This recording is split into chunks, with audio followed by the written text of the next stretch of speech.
Welcome to F007 Channel. Dukung terus F007 Channel dengan like, share, comment, and subscribe.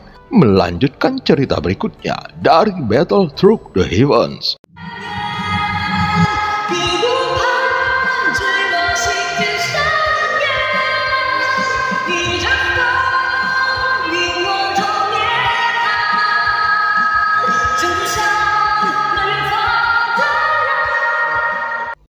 Pada part sebelumnya, Xiaoyan tiba-tiba merasakan sensasi yang aneh di lautan bintangnya.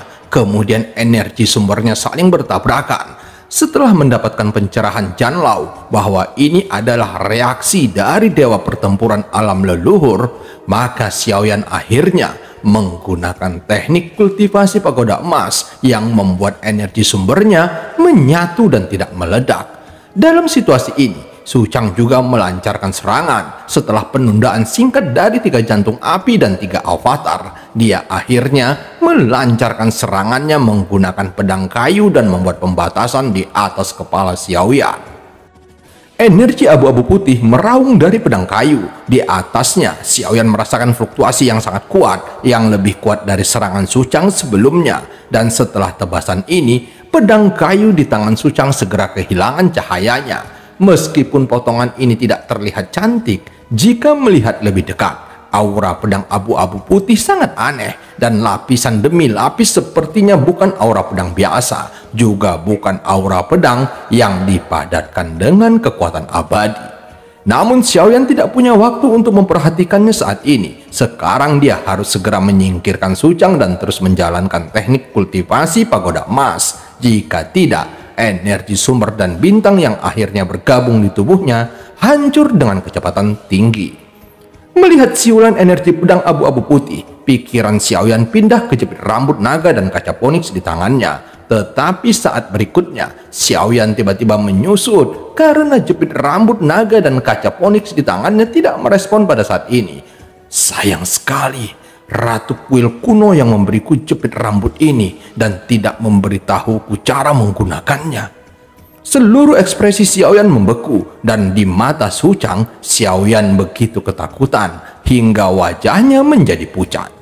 Hanya dalam beberapa tarikan nafas, Xiaoyan mencoba beberapa metode, tetapi jepit rambut naga dan kaca Phoenix tidak merespon sama sekali sampai energi pedang abu-abu telah mencapainya. Melihat energi pedang abu-abu dan putih merobek Xiaoyan, pada saat ini penguasa berat Xuan bergegas keluar dan memblokir tubuh Xiaoyan. Energi pedang abu-abu putih membombardir penguasa berat Xuan dengan ganas, tetapi energi pedang abu-abu putih ini tidak dihalangi oleh penguasa berat Xuan seperti yang dibayangkan, tetapi langsung mengabaikan penguasa berat Xuan, melewatinya tanpa terbayangkan dan terus menyerang Xiaoyan yang berada di belakang penguasa berat Xuan itu. Xiaoyan menggertakkan giginya. Tidak ada gunanya untuk mengatakan apapun sekarang, tetapi Xiaoyan masih percaya bahwa Ratu Kuil kuno tidak akan menipunya. Setelah beberapa upaya, semuanya sia-sia. Energi pedang abu-abu putih menyapu, dan jika dia tidak menghindar, maka sama sekali dia tidak akan sanggup menahannya. Xiaoyan mengerutkan kening. Dia tidak mencoba lagi, tubuhnya tidak bisa bergerak. Dia menggunakan kekuatan jiwanya untuk mengendalikan jepit rambut naga dan kaca Phoenix di tangannya dan melemparkannya langsung ke pedang abu-abu. Jepit rambut itu terbang keluar, dan itu tampak seperti benda wanita yang halus. Su Chang tidak peduli tentang itu, tetapi dengan cepat membuat taktik dengan kedua tangan. Pada saat yang sama, pada pengekangan hitam di atas kepala Xiaoyan, guntur hitam yang telah menyeduh mengalir dengan kekuatan yang kuat. Yang mulia Ratu, kamu telah menggunakan semua kekuatan jepit rambut itu. Apakah kamu melakukan kesalahan? Xiaoyan tersenyum kecut, merasa sangat cemas sekarang. Jika benar jepit rambut naga dan kaca Phoenix tidak berguna, maka Xiaoyan hanya bisa menggunakan pagoda emas. Saat ini terlihat jepit rambut terbang menuju aura pedang abu-abu putih dan segera mendengar suara peng. Aura pedang abu-abu putih tidak melewati jepit rambut naga dan kaca Phoenix, tetapi langsung menghancurkannya. Melihat pemandangan ini, hati Xiaoyan menjadi dingin. Benda yang diberikan Yang Mulia kepada Ratu Kuil kuno hancur dalam satu pukulan. Tidak peduli apa, itu harus menjadi harta karun, dan itu langsung hancur menjadi abu di bawah aura pedang abu-abu. Mungkinkah itu dibeli di warung jalanan secara acak? Xiaoyan tidak bisa bergerak dan hanya bergumam dengan suara rendah. Tampaknya kartu trukmu telah habis, tetapi sungguh tidak terbayangkan bahwa kamu dapat membuat kami membayar harga yang begitu mahal. Identitasmu seharusnya sangat istimewa dan kamu pasti tidak berasal dari sampah seperti Suanyin. Tidak peduli apa identitasmu, sekarang aku hanya ingin mencabik-cabikmu. Su Chang jelas sangat percaya diri dengan serangan yang dia luncurkan saat ini. Tidak peduli apakah Xiaoyan adalah langkah ke-6 dari keabadian atau dengan tubuh abadi, dia yakin bisa membunuh Xiaoyan dengan gerakan ini. Energi pedang abu-abu meraung ke arah Xiaoyan, dan saat mendekati Xiaoyan, energi pedang abu-abu yang kuat ini hancur berkeping-keping oleh kekuatan yang tak terlihat dengan keras, dan kemudian suara yang dalam menggema di telinga Xiaoyan. Ini awalnya kusiapkan untuk wanitaku. Aku seharusnya tidak menembak. Saat suara itu perlahan menyebar di depan Xiaoyan, hantu perlahan muncul. Dia mengenakan jubah kekaisaran dengan punggung menghadap Xiaoyan. Aura yang tak tertandingi memancar dari tubuhnya. Xiaoyan melihat sosok berjubah kekaisaran yang muncul di depannya dan matanya sedikit menyusut. Tentu saja ini bukan pertama kalinya Xiaoyan melihat sosok ini, dan sosok berjubah kekaisaran ini adalah hantu dari Yang Mulia Suzang. Namun, Xiaoyan telah melihat Yang Mulia dalam periode yang berbeda, dan pakaian serta aura mereka yang terpancar dari tubuh mereka berbeda. Misalnya, Tuan saat ini memancarkan arogansi yang mendominasi menguasai dunia. Sepintas dapat dilihat bahwa hantu ini harus menjadi yang paling makmur, dan itu juga merupakan dominasi tertinggi yang keluar dari tubuh sebelum keadaan pikiran benar-benar tenang. Xiaoyan mengepalkan tinjunya. Dia pasti mendengar apa yang dia gumamkan, tapi Xiaoyan tidak takut, malah dia menarik keluar dan duduk bersila. Kalau begitu, aku akan merepotkanmu kali ini. Bunuh orang ini dan hapus semua ancaman. Xiaoyan tidak sopan dan tidak perlu sopan. Dia telah diatur oleh Yang Mulia, dan sekarang dia akhirnya memiliki kesempatan. Meskipun itu hanya hantu Yang Mulia, bagaimanapun dia juga yang telah membuat pengaturan. Meski hanya hantu, dia juga memiliki kesadaran spiritual, dan dia tetaplah makhluk tertinggi. Mendengar suara Xiaoyan, Yang Mulia menoleh untuk melihat Xiaoyan. Matanya acuh tak acuh. Kamu berani berbicara seperti itu kepadaku? Yang Mulia berkata dengan dingin. Xiaoyan duduk bersila dengan mata tertutup. Dia bahkan tidak mengangkat kepalanya untuk melihat Yang Mulia, tetapi terus berkata, lakukan apa yang harus kamu lakukan, kecuali jika kamu ingin aku mati. Yang Mulia mengangkat alisnya ketika dia mendengar kata-kata itu, dan langsung berkata dengan acuh tak acuh, dan sudut mulutnya sedikit terangkat. Menghadapi Xiaoyan yang tiba-tiba menjadi lebih mendominasi, Yang Mulia tidak marah. Sebaliknya, dia merasa Xiaoyan sudah dewasa. Yang Mulia melihat perubahan dalam pikiran Xiaoyan, dan dalam kehidupan Yang Mulia hampir tidak ada seorang pun kecuali wanitanya sendiri yang kagum padanya. Namun Xiaoyan berbeda. Yang Mulia dapat melenyapkan siapapun, tetapi dengan reinkarnasinya sendiri dia tidak dapat melakukannya. Jadi dari sudut pandang lain, Xiaoyan ada dalam rencana Yang Mulia. Dia adalah bidak Yang Mulia, tetapi dengan cara yang sama, Xiaoyan juga pemain caturnya sendiri. Dia bisa menghormatinya, dan tentu saja dia juga bisa memilih untuk menjadi dirinya sendiri. Misalnya pada saat ini, Xiaoyan dapat mengancam Yang Mulia, dan dia hanya bisa mematuhi Xiaoyan dan membantu Xiaoyan menyelesaikan masalah di depannya. Su Chang membeku sesaat ketika dia melihat Yang Mulia yang mengenakan jubah kaisar, tetapi dia tidak mengenali Yang Mulia.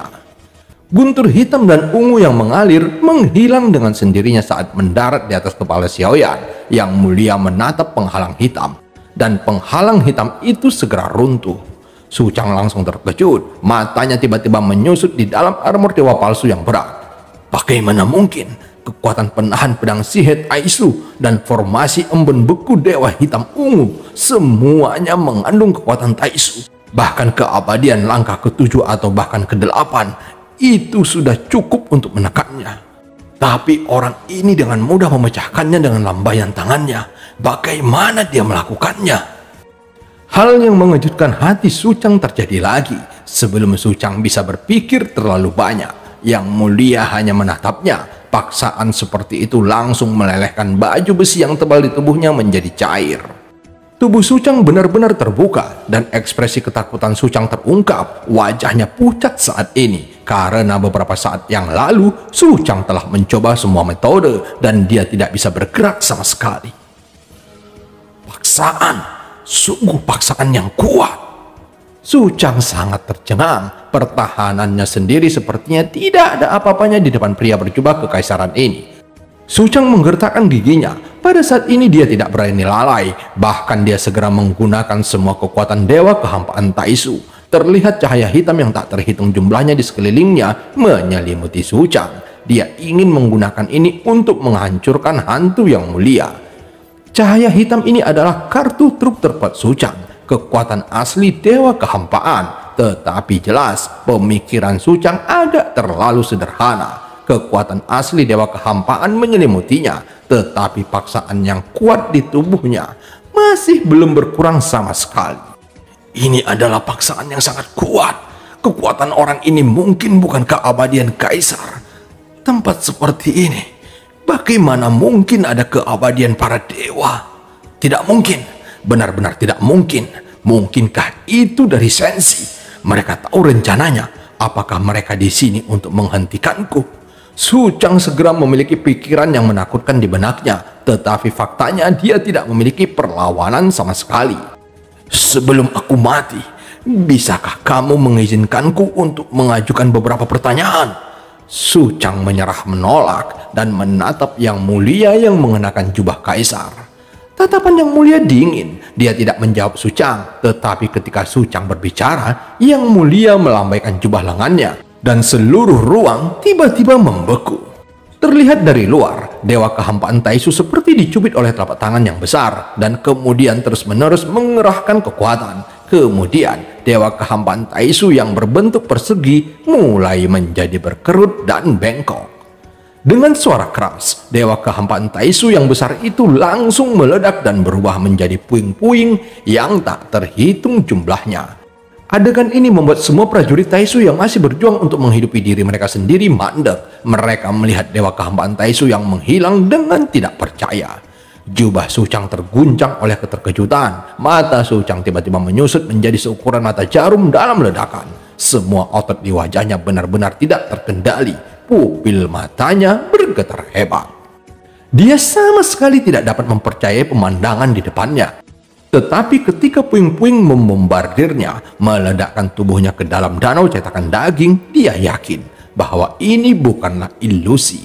Tetapi bahkan saat ini, dia masih merasa ilusi itu terlalu luar biasa. Ledakan dewa kehampaan Taisu membuat tidak ada yang mempercayainya, termasuk Permaisuri yang tiba-tiba mengangkat kepalanya. Matanya yang indah terbuka dan tertutup, dan matanya juga penuh kejutan yang tidak dapat disembunyikan. Dia juga tidak berharap Xiaoyan memiliki kekuatan yang begitu menakutkan, sehingga seluruh dewa kehampaan Taisu dihancurkan.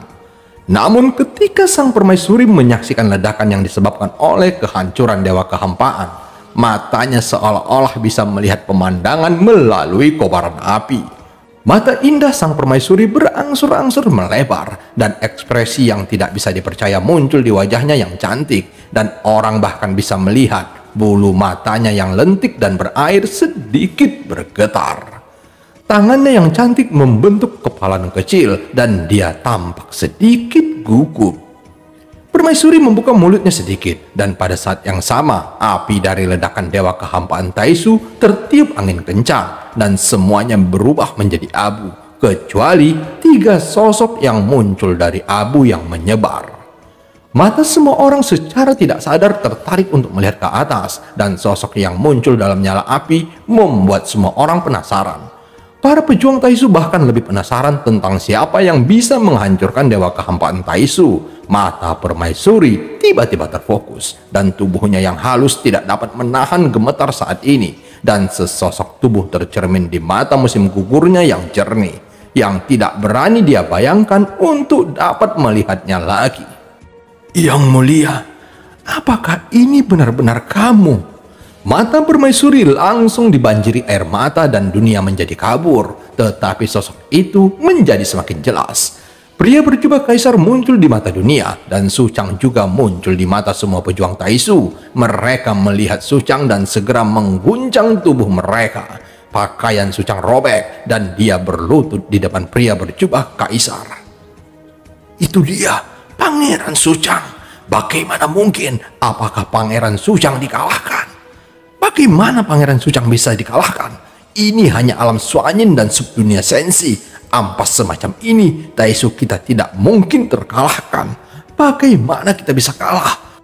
Semua pejuang Taisu berkata dan tidak percaya dengan adegan di depan mereka. Jika mereka tidak melihat Su Chang berlutut di depan pria berjubah kaisar dengan mata kepala sendiri, mereka tidak akan percaya bahwa dewa kehampaan Taisu telah meledak. Su Chang sangat ketakutan sehingga dia tidak bisa mengatakan apa-apa saat ini. Hanya untuk sesaat, dia telah menggunakan semua kekuatan dewa kehampaan Taisu untuk melakukan teknik terlarang yang paling kuat untuk terakhir kalinya. Namun tampaknya Yang Mulia telah melihat pikirannya saat dia membuka mulutnya, dan kehancuran dewa kehampaan Taisu juga menghancurkan pikiran Su Chang untuk bertahan hidup dalam sekejap. Dewa kehampaan Taisu itu dibuat oleh kekuatan puncak Taisu dan mengandung batasan kuat yang tak terhitung jumlahnya. Terbukti dengan sendirinya bahwa itu sulit untuk dihancurkan. Meskipun dihancurkan, Su Chang tidak pernah membayangkan bahwa dewa kehampaan Taisu akan dihancurkan dengan begitu mudah, yang benar-benar membalikkan kognisi Su Chang. Dia tidak tahu seberapa kuat pria berjubah kekaisaran di hadapannya. Tapi bisa menghancurkan dewa kehampaan Taisu dengan begitu mudah, tidak ada artinya melakukan apapun sekarang jika dia mati. Benar saja, kami meremehkan sensi, tapi kamu tidak berpikir bahwa menghentikan kami dapat menghentikan Taisu untuk menyerang sensi, kan? Su Chang mencibir setelah mengetahui bahwa perlawanan itu tidak membuahkan hasil.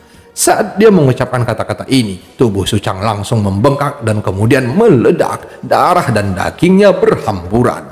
Tubuhnya hancur. Su Chang hanya memiliki satu jiwa yang tersisa. Sebelum dia dapat bereaksi, tubuhnya hancur total. Pada saat ini Su Chang tahu bahwa sebenarnya tidak ada titik balik.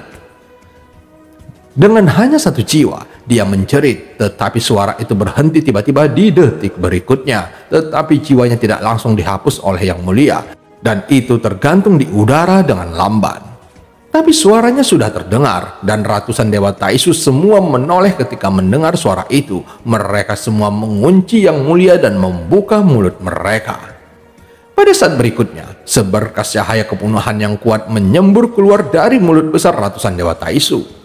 Saat ratusan berkas cahaya meledak, fluktuasi energi yang disebabkan oleh mereka tidak terbayangkan, sehingga seluruh istana abadi Nirvana bergetar, seolah-olah ruang menjadi sangat tidak stabil karenanya.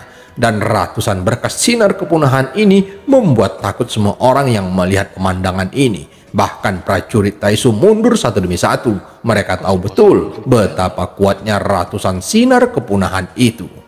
Sinar cahaya yang menakutkan berkumpul bersama pada saat ini, berubah menjadi sinar setebal 100 kaki, dan fluktuasi yang kuat memancar darinya membuat orang merasakan mati rasa bahkan jika dilihat dari kejauhan. Sinar cahaya melonjak ke arah pria berjubah kekaisaran, dan sinar itu semakin dekat dan semakin dekat. Pria berjubah kekaisaran berdiri dengan tangan di belakangnya, seolah-olah dia tidak berniat untuk menghindarinya sama sekali. Pada saat ini, Jian Xiangyang memandang pria berjubah kekaisaran yang tiba-tiba muncul. Matanya sedikit terkonsentrasi, dan dia berada di posisi yang jauh. Jian Xiangyang tidak yakin, tetapi momentum ini memberi Jian Xiangyang rasa keakraban yang kuat. Ini tidak mungkin. Dengan momentum seperti itu, mungkinkah dia ada di sini? Jian Xiangyang menyusut tajam, dan tatapan serius muncul di matanya. Ketika dia menoleh untuk melihat permaisuri, Jian Xiangyang segera tertegun. Apakah itu benar-benar dia Yang Mulia Permaisuri? Gumam Jian Xiangyang. Jika dia tidak menonton penampilan permaisuri, Jian Xiangyang tidak akan percaya bahwa sosok lurus di ujung adalah benar-benar Yang Mulia Suzang. Seberkas cahaya mendekat dalam sekejap, dan pria berjubah kaisar perlahan mengangkat lengannya, dan jari-jarinya sedikit terangkat. Dari ujung jarinya ada juga seberkas cahaya, tapi itu terlalu kecil dibandingkan dengan sinar kepunahan besar dari ratusan dewa Taisu. Sinar ujung jari langsung tenggelam ke dalam sinar berkas cahaya dari ratusan dewa Taisu dan ditelan dalam sekejap. Semua orang mengira itu aneh, tetapi hanya permaisuri dan Jian Xiangyang yang terlihat tidak memihak, dan bahkan Jian Xiangyang mundur sedikit melindungi dirinya dengan seluruh kekuatannya.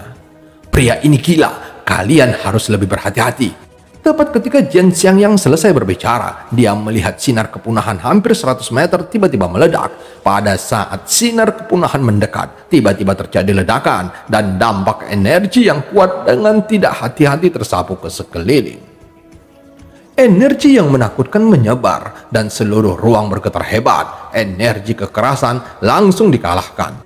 Meskipun ini adalah alam terlarang di mana permaisuri berada, dampak energi yang mengerikan pada akhirnya tak tertahankan dan mulai runtuh pada saat yang bersamaan. Energi yang mengerikan menyapu dengan liar, dan meskipun orang-orang yang telah mundur dalam jarak tertentu, mereka tidak pernah menyangka bahwa mereka masih akan terpengaruh setelah mundur sejauh ini. Permaisuri segera memerintahkan pasukan berkobar untuk mundur. Setelah mundur ke jarak di sekitar permaisuri, permaisuri melambaikan lengan bajunya untuk menstabilkan ruang di sekitarnya, dan semua energi diblokir oleh permaisuri. Namun semua orang di istana Dewa Pemburu juga cukup pintar saat ini. Semuanya bercampur dengan pasukan berkobar, dan kebanyakan dari mereka tidak terluka di bawah perlindungan permaisuri. Tapi para pejuang Taisu itu tidak seberuntung itu. Badai yang diciptakan oleh ruang yang hancur menyapu semua orang. Bahkan dengan perlindungan dari armor dewa palsu, sulit untuk menahan sapuan energi seperti itu. Akibatnya, ada teriakan dari prajurit Taisu di tengah badai, dan ruang besar itu runtuh saat ini, berubah menjadi kehampaan. Sinar kepunahan yang keluar dari ratusan dewa Taisu pada saat yang sama dengan mudah diselesaikan. Tetapi Su Chang tidak akan pernah melihat pemandangan ini. Meskipun jiwa Su Chang belum menghilang saat ini, tetapi sebenarnya jiwa tersebut telah musnah kecuali kecerdasannya. Yang Mulia sepertinya tahu bahwa Xiaoyan membutuhkan jiwanya, jadi dia tidak mengambil tindakan untuk menghapusnya secara langsung, melainkan menyimpan bagian dari ingatannya. Dengan penyebaran energi, lingkungan berangsur-angsur menjadi tenang, dan semua pejuang Taisu terhempas. Selain ratusan dewa Taisu, dewa kehampaan Taisu juga dihancurkan. Pertempuran dengan Taisu ini telah berakhir.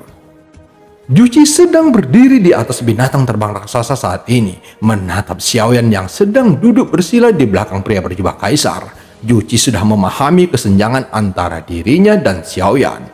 Meskipun kekuatan Xiaoyan memang tidak sebaik miliknya, tetapi ada begitu banyak keberadaan menakutkan di sekitarnya untuk melindunginya, dan identitasnya terbukti dengan sendirinya. Tapi Juchi mengepalkan tinjunya dengan erat. Jika dia menundukkan kepalanya saat ini, itu berarti dia rela menyerah dengan takdir. Meskipun Xiaoyan memang tak terduga, namun dia tidak akan menyerah begitu saja. Tapi Juchi terus memiliki keraguan yang lebih dalam tentang dirinya sendiri. Siapa Xiaoyan dan siapa dia? Dan mengapa mereka begitu mirip? Bahkan alis pria kuat berjubah kekaisaran ini juga sangat mirip. Semua ini adalah misteri besar bagi Juchi. Karena dalam ingatanku, aku tidak pernah memiliki ayah atau ibu. Sepertinya aku seharusnya dapat menemukan jawabannya di sini. Juchi menatap Xiaoyan, dan pria berjubah kekaisaran yang duduk bersila tidak peduli apa hasilnya.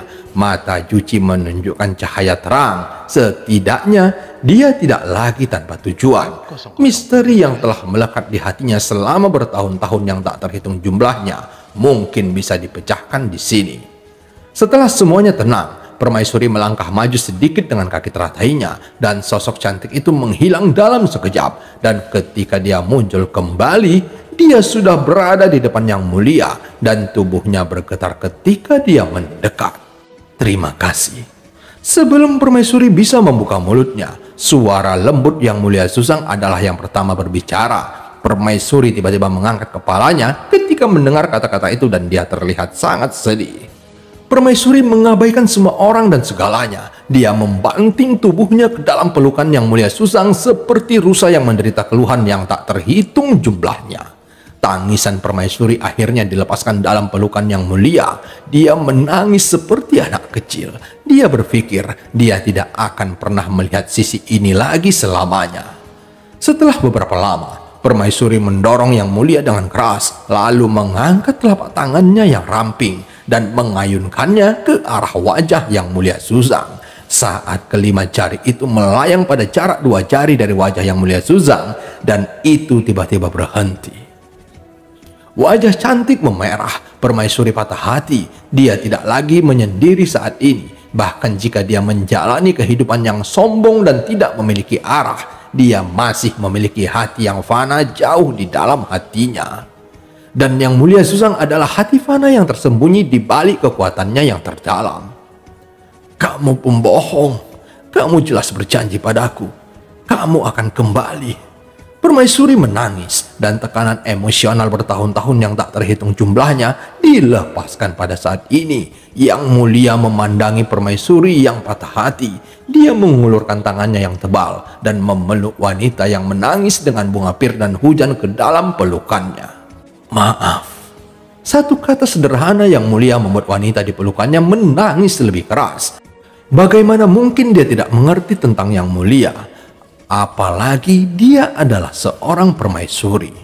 Semakin besar kemampuannya, semakin besar tanggung jawabnya, dan posisinya sudah lama tidak disengaja. Permaisuri tidak pernah mengerti ini. Jika dia putus asa, dia bisa meninggalkan segalanya untuk mengejar Yang Mulia Suzang. Tetapi di belakangnya ada alam Suanyin. Seperti Yang Mulia, dia memilih untuk melindunginya pada akhirnya. Tidak apa-apa jika kamu tidak datang untuk menemukanku, tetapi mengapa kamu ingin bereinkarnasi? Aku tidak percaya bahwa seseorang dapat membunuhmu. Isakan permaisuri berangsur-angsur mereda. Dia ingin tahu jawabannya dan bahkan lebih ingin tahu mengapa Yang Mulia seperti ini. Tetapi sebenarnya permaisuri tahu itu semua di dalam hatinya, tetapi dia tidak mau menerima jawabannya. Aku menggunakan kekuatan sensi untuk bertarung selama 10.000 tahun. Metode yang tak terhitung jumlahnya juga telah memperoleh hasil yang tak terhitung jumlahnya. Tetapi di antara hasil yang tak terhitung jumlahnya, tidak ada yang kuinginkan. Kekalahan sensi dan semuanya akan sia-sia. Aku tidak punya kemampuan untuk menyelamatkan sensi, dan aku juga tidak memiliki kemampuan untuk menyelamatkanmu. Jadi aku benar-benar minta maaf. Suara Yang Mulia terdengar di telinga permaisuri, tetapi sebenarnya Xiaoyan yang duduk bersila, dia juga bisa mendengarnya. Jelas Yang Mulia ingin dia mendengarnya. Itu juga melahirkan cahaya harapan ketika aku putus asa. Untuk menyelamatkan sensi, aku harus pergi ke langkah terakhir. Aku telah mencoba, tetapi aku tidak dapat melakukan langkah itu. Bahkan jika aku memiliki semua keberuntungan, tetapi aku tidak akan pernah bisa membuatnya setengah langkah lagi. Untuk mengambil langkah ini, aku membutuhkan keberuntunganku, tetapi aku juga membutuhkan jiwa yang lebih teguh, yang belum pernah kumiliki. Tapi dia memiliki itu. Yang Mulia Suzang berkata dengan serius, dan permaisuri yang dipeluk erat di lengannya mendengar suara lembut dan tajam Yang Mulia Suzang. Terlihat bahwa perasaannya terhadap permaisuri tidak diragukan lagi. Yuan kamu adalah wanitaku. Aku percaya kamu tidak akan menyalahkanku, kan? Tangisan permaisuri sudah lama berhenti. Dia mengangkat kepalanya, meskipun wajahnya ditutupi dengan bunga pir dan ada banyak noda air mata di pipinya yang cantik. Tapi dia mengangkat kepalanya untuk melihat wajah yang menatapnya dengan penuh kasih sayang. 2 lesung pipit yang lucu muncul di sudut mulutnya. Ketika matanya tertunduk, senyuman itu cukup untuk merayu sebuah kota. Lupakan saja, meskipun kamu adalah penjahat, mengirimnya ke sini dapat dianggap sebagai kompensasi untukku. Permaisuri tersenyum, dan Yang Mulia terkejut ketika mendengar ini. Dan film pun berakhir. Sampai ketemu di part selanjutnya.